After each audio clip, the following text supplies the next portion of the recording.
Rules అంటూ ఇష్టారాజ్యంగా వ్యవహరిస్తున్న మెడికల్ మాఫియాపై బిగ్ టీవీ పోరాటం ఫలించింది.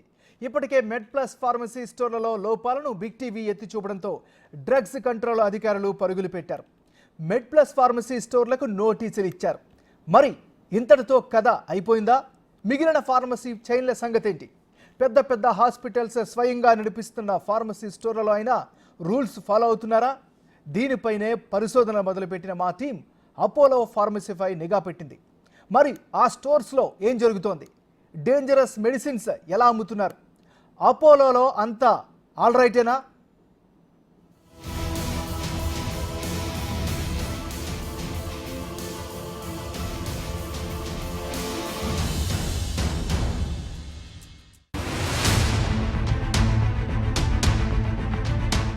బిగ్ టీవీ కథనాలతో మెడ్ ప్లస్ ఫార్మసీ స్టోర్లలో డ్రగ్స్ కంట్రోల్ అధికారుల తనిఖీలు.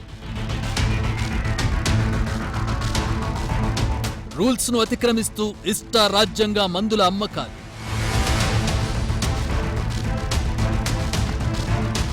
తెలంగాణలో 54 మెడ్ ప్లస్ స్టోర్లలో రూల్స్ వయలేషన్స్.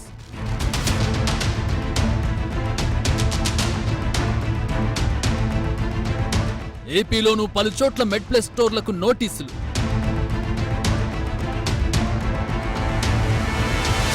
దేశవ్యాప్తంగా ఫార్మసీ స్టోర్లను నిర్వహిస్తున్న మెడ్ ప్లస్ మేనేజ్మెంట్ రూల్స్ ను ఎలా వయలేట్ చేస్తోందో, ప్రిస్క్రిప్షన్ లేకుండానే ప్రమాదకర మందులను ఎలా అమ్మేస్తోందో, అసలు ఫార్మసీ స్టోర్స్ లో కీలకమైన ఫార్మసిస్ట్ లేకుండానే ట్రైనీలతో ఎలా నడుపుతుందో బిగ్ టీవీ క్లియర్ కట్ గా చూపించింది. తామంతా పర్ఫెక్ట్ అంటూ మెడ్ ప్లస్ చెప్పుకున్న బిగ్ టీవీ కథనాలతో మేల్కొని డ్రగ్స్ కంట్రోల్ అధికారులు చేసిన తనిఖీల్లో ఆ సంస్థ భాగోతం బట్టబయలైంది. తెలంగాణలో డ్రగ్స్ కంట్రోల్ అధికారులు తనిఖీలు చేసిన 54 ఫార్మసీ స్టోర్లలో సీరియస్ వయలేషన్ ఉన్నట్లుగా తేలింది.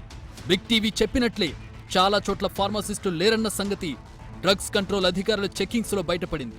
ఇక స్లీపింగ్ పిల్స్ లాంటి ప్రమాదకర మెడిసిన్స్ కూడా ప్రిస్క్రిప్షన్ లేకుండానే అమ్ముతూ రెడ్ హ్యాండెడ్ గా దొరికిపోయారు మెడ్ ప్లస్ సిబ్బంది. షెడ్యూల్ డ్రగ్స్ అమ్మకాలకు సంబంధించి రిజిస్టర్లు లేకపోవడంపైన అధికారులు ఆగ్రహం వ్యక్తం చేశారు. నిబంధనలకు విరుద్ధంగా సాగుతున్న ఈ వ్యవహారంపై వివరణ ఇవ్వాలంటూ మెడ్ ప్లస్ స్టోర్స్ కు నోటీసులు జారీ చేశారు. ఇక మెడ్ ప్లస్ ఓన్ బ్రాండ్స్ తో అమ్ముతున్న మెడిసిన్ శాంపిల్స్ కూడా సేకరించి టెస్ట్ల కోసం ల్యాబ్ కు పంపారు.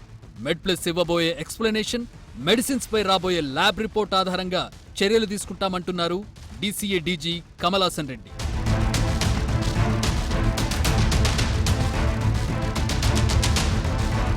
మెడ్ ప్లస్ సంగతి అలా ఉంచుదా? తెలుగు రాష్ట్రాలతో పాటు దేశవ్యాప్తంగా ఇంకా ఎన్నో ఫార్మసీ చైన్స్ నడుస్తున్నాయి. వాటిలో టాప్ ప్లేస్ లో ఉంది అపోలో ఫార్మసీ. దేశవ్యాప్తంగా పేరున్న అపోలో హాస్పిటల్స్ అనుబంధ సంస్థ అయిన ఈ ఫార్మసీ చైన్ గల్లీ గల్లీకి విస్తరించింది. యాప్ లో కూడా మెడిసిన్స్ అమ్ముతోంది. దేశవ్యాప్తంగా దాదాపు 5500కు పైగా ఫార్మసీ స్టోర్స్ అపోలోకున్నాయి. మరి వీటిల్లో అమ్మకాలు ఎలా సాగుతున్నాయంటూ నిఘా పెట్టింది బిగ్ టీవీ టీం. హైదరాబాద్ లోని చాలా స్టోర్స్ కు వెళ్లి పరిశీలించింది. దాదాపుగా అన్ని చోట్ల అదే దందా. ప్రిస్క్రిప్షన్ లేకున్నా విచ్చలవిడిగా schedule H, schedule X1 drugs అమ్మేస్తున్నారు. రెస్టల్ టాబ్లెట్స్ కావాలంటూ బిగ్ టీవీ ప్రతినిధి అడగగానే ఎలా ఇచ్చారో చూడండి.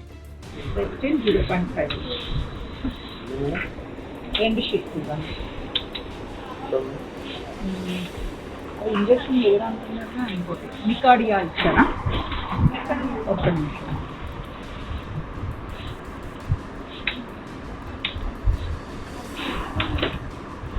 ఇప్పుడు ఏమేమి ఇచ్చారు? ఇచ్చారు. ఓన్లీ మెడిసిన్ 200 క్యాష్ ఇస్తారు. అంతేకాదు, అలా ఇవ్వడం రాంగ్ అని కూడా వాళ్లకు తెలుసు. అయినా సరే అమ్ముకోవడమే ముఖ్యం. పైగా ఆ టాబ్లెట్స్ కు బిల్ జనరేట్ చేయలేదు. ఎందుకో చూడండి. ఎందుకని? మరి ఇప్పుడు పైసలు వద్దా? వితౌట్ బిల్ ఇస్తామంటున్నారా? రెస్ట్కి బిల్లు రాదంటున్నారా? బిల్లు ఉంటే బాగుంటుంది. సపరేట్ అయ్యండి పోనీ.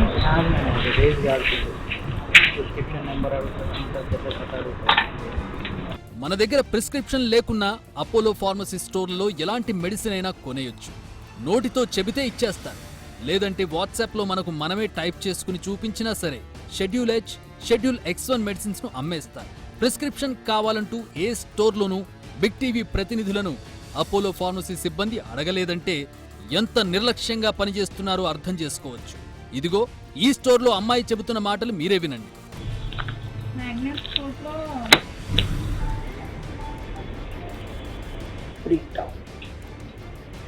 1.5 3 మేడం?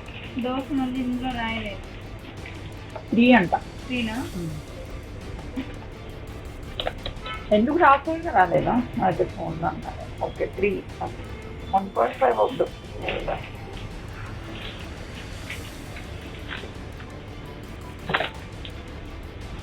మ్యాగ్నెట్స్లో 1.5 అవైలబుల్ ఉంది మేడం. 1.5 ఇవ్వండి. ఇప్పుడు కావాలా?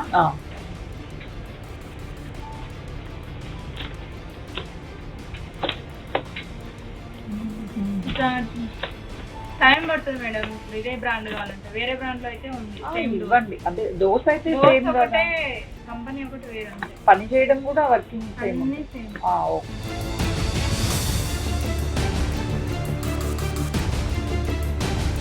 అది 499.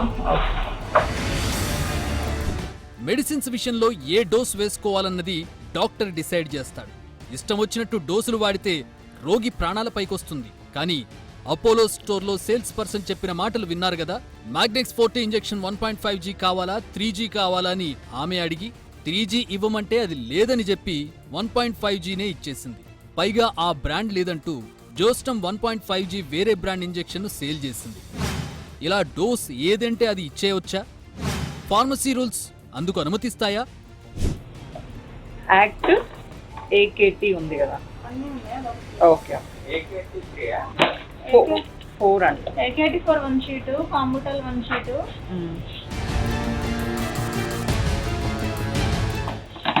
1 అన్నీ. Levofloxacin 500 1.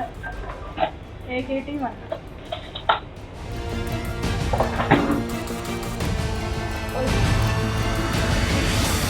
ఏ స్టోర్ చూసినా ఏమున్నది గర్వకారణం. ప్రతి చోట ఇదే తంతు. మెడ్ప్లస్ కంటే ఈ విషయంలో ఓ ఆకు ఎక్కువే చదివినట్లుంది అపోలో ఫార్మసీ. అంత పెద్ద సంస్థ అయినప్పటికీ జీతాలకు కక్కుర్తిపడి స్టోర్లలో ఫార్మసిస్టులను నియమించడం లేదు. 24 గంటలు పనిచేసే స్టోర్లలో కూడా కేవలం ఒకరే ఫార్మసిస్ట్. అది ఒక షిఫ్ట్లోనే ఉంటారు. మిగిలిన సమయం అంతా ఫార్మసీకి స్పెల్లింగ్ కూడా తెలియని వాళ్లే మెడిసిన్స్ అమ్మేస్తుంటారు.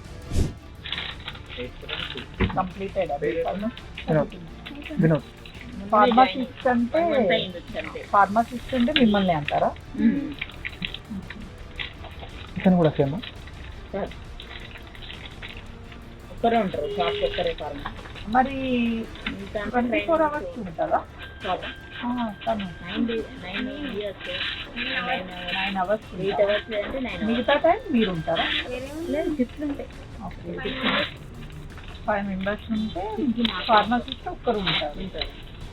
తను వెళ్ళిపోయాక ఇంకా సీనియర్స్ ఎవరైతే ఉంటారో వాళ్ళు 11. అపోలో పేరు గొప్పగా ఉన్నా వ్యవస్థ మాత్రం నాసిరకమే అనడానికి ఇలాంటి ఎగ్జాంపుల్స్ ఎన్నో. ఫార్మసీ కౌన్సిల్ రూల్స్ ప్రకారం ప్రతి మెడికల్ దుకాణంలో ఫార్మసిస్ట్ కంపల్సరీగా ఉండాలి. ఆ సర్టిఫికెట్ ఉంటేనే ఫార్మసీ స్టోర్ నడిపించడానికి అనుమతినిస్తారు.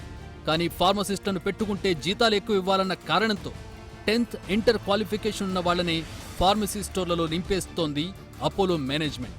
అసలు ఏ మెడిసిన్ దేనికి వాడతారో ఏమాత్రం అవగాహన లేని వాళ్లతోనే అమ్మకాలు సాగిస్తోంది. ప్రిస్క్రిప్షన్ లేకుండా అమ్మకూడని ఎన్నో మెడిసిన్ కేవలం నోటి మాట మీదే అపోలో ఫార్మసీలో అమ్మేస్తున్నారు.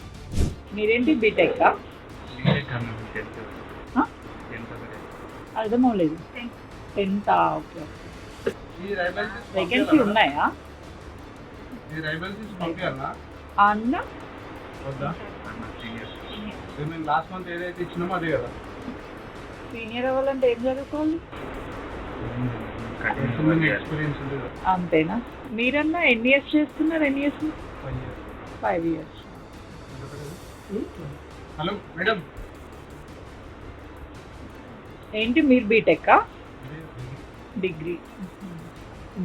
మీరమ్మా? ఇంటర్. డిగ్రీ ఇంటర్ అయిందా? ఇక్కడ ఇప్పుడు మీరు ఇప్పుడు ముగ్గురు ఫార్మసీ చేసిన వాళ్ళు ఎవరు లేరు కదా. ఇప్పుడు ఆ అమ్మాయి కన్ఫ్యూజ్ అవ్వదా టాబ్లెట్ ఇచ్చేటప్పుడు? డైరెక్ట్ మీరు చెప్పిన మెడిసిన్ కొట్టి డైరెక్ట్ అది లేకుండా సబ్స్టిట్యూట్ అది సిస్టమ్ ఓకే ఓకే. అపోలో అనేది అల్లాటప్ప సంస్థ కాదు, ఇండియాలో టాప్ మోస్ట్ బ్రాండ్స్ లో ఒకటి. అలాంటి సంస్థ ఫార్మసీ స్టోర్లను ఎలా నడపాలి, ఎంత పగడ్బందీగా నిర్వహించాలి? కానీ ఇలా తెలిసి తెలియని వాళ్లతో మెడిసిన్ సేల్స్ చేస్తుంటే జరిగే నష్టానికి బాధ్యత ఎవరిది? ఈ పిల్లాడు చెప్పే మాటలు వింటే మీకే అర్థమవుతుంది మెడికల్ షాప్స్ లో ఎలాంటి దందా జరుగుతుందో. గంజి తెచ్చుకుంటారు, ఎక్కడ వెళ్ళి తెచ్చుకుంటారు? దూల్పేటలో. ఇంకా దూల్పేట ఒక్క చోట ఉంది. అది ఎంతకు దొరుకుతుంది అన్న? అది 500 600 దొరుకుతుంది. ఇంకా ఇప్పుడు అది దొరకకపోయింది అనుకో, ఏం చేస్తారు? టాబ్లెట్లు తెచ్చుకుంటారు. ఏం టాబ్లెట్లు?